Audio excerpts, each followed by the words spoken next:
Welcome back to the channel. In this video, I'm gonna be going for a top dasher. I know that in a couple videos in the past, I said you don't really need it for Seattle, and you don't per se, but there were a few exceptions where if you want to work during off-peak times, which I do.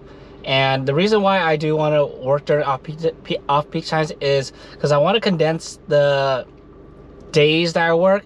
I could probably make the same amount if I worked, you know, maybe like 15 hours in one day versus two dinner rushes for 4 hours. I don't know. I'm kind of just making up numbers, but the point is so that I can work on one day, even though it's not as efficient. I just want to condense it in one day. That way I can space out time to do other things, which is trying to get an online business going, which I mentioned before. But that's what I want to do. That's why I'm going to go for top dasher just today. I'm going to go at it for 10 hours. If I don't get 70% acceptance rate, then I got to figure out how to use Grubhub and add it onto my multi-apping. So I'm only doing DoorDash today, and I'm only going to do it for 10 hours until the end of the dinner shift. If I don't get my 29% up to 70, then that's a bummer. That's just too bad. The very first order I get is from the Six, and I hate this place. So this place can be pretty healthy in terms of the food, but it can be really slow because there's only one worker. And if that worker gets 2 orders, one before you, then that's easily 10 minutes. And that ends up with happening. I don't mind it too much for this session because I'm just trying to get my percentages up.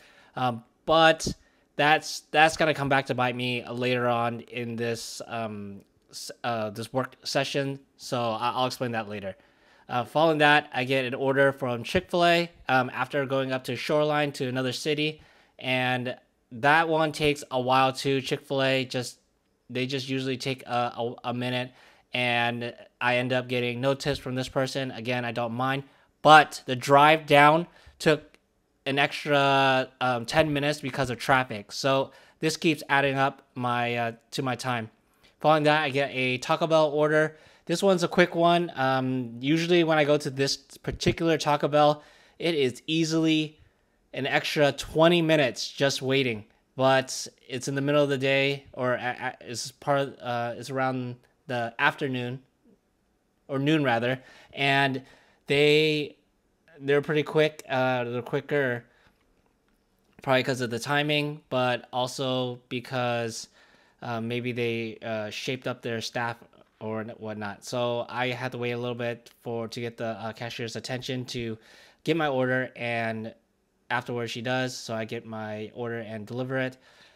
But as I mentioned before, when doing these orders, going to a different city, having to wait at the restaurant, having to drive extra to get to the customer's destination, these extra times is actually penalizing me, because now my order volume per hour is less, and so the percentages is moving really slow. And I keep getting orders like this where it's over 6 miles, or like this one's 5 miles. But still, the total round trip time is just too long. Okay, so 4 hours in, a little short of 3 o'clock, and we're doing horrendous. We got seven orders in, and the percentage barely moved anything. I started at 29, I'm at 33, and I just gave up basically. The volume is not coming in as fast, and during the peak lunch times, I got horrendous orders where an order would take about 30 minutes, and at that pace, it would land me in a non-hot spot, so I wouldn't get any orders coming back, and it was just not cutting it. So I'm giving up. I gotta go probably get Uber Grubhub instead, so that I can increase the volume, and I just gotta put up with having 3 apps and figure that out. So I mean, I was getting offers that were sending me to another city. It was 5+ miles here and there, and I just couldn't. If I accepted those, things would not have worked out in my favor. So that's I'm giving up. I'm giving up on Top Dasher. We're gonna go a different route. It's not too bad. I think this will be better. I could go learn how to use Grubhub or something. So for the rest of this shift, I'm gonna go back to multi-apping. So let's get that money up. I made $76. That's $19 an hour, which is horrendous. Boy, that was not worth it. Switching back to multi-apping during an off-peak hour, so it's around 2:30 right now, and I get this order. I get this stacked order, and I go ahead and accept it, even though it's really far. Because it's off-peak time, I think that the payout's going to be worth it in terms of just getting an order in and coming back. Since I'm multi-apping now, there's a possibility of getting an order coming back, and sure enough, I do. I get orders here and there, and the payout is great. Following that, I get another order from the sushi place around the area coming back, and it's gonna take me back to the hotspot where I want to land. So that's a double plus. So I go ahead and accept this order, and sure enough, I get a huge payout for it, $19. And these two orders definitely kick off things for me getting things back under control in terms of this shift being productive. The Top Dasher didn't work out, but we can probably make a good amount of money this shift if we keep accepting orders like this. So it's now 7:24. We're in the midst of the dinner rush, and we're doing pretty good. Oh man, see, look at this. This is so freaking bad. Hit the decline on this. Oh, that's the good life. Okay, so we're picking up on, we should just come out with a decent pay. It wasn't too wasteful of a day in terms of attempting the Top Dasher and then switching to trying to make money. But I don't know, it was worth the attempt, I thought.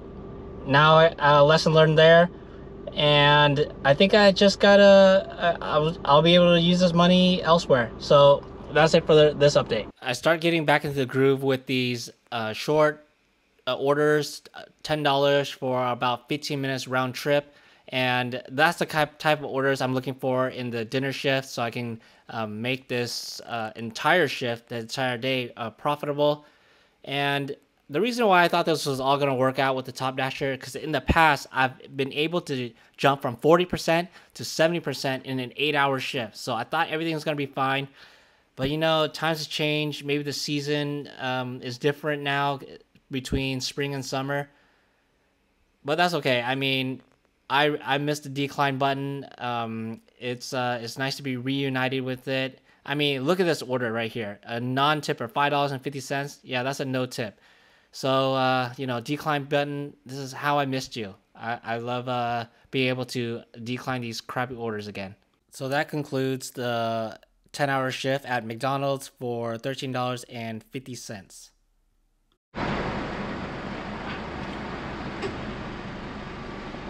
Hi, how can I help you today? Hi, pick up for Uber Eats. What's the code? 1379F.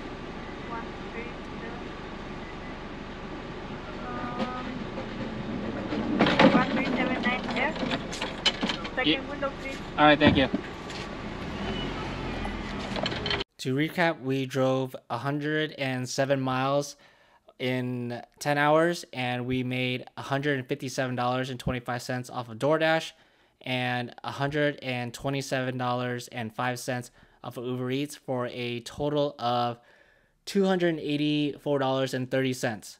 So not too bad. A nice solid recovery after a failed attempt at Top Dasher. And if we look at our percentages, starting at 29, climbing up to 33, and then sinking back down to 19%. So that's the end of that.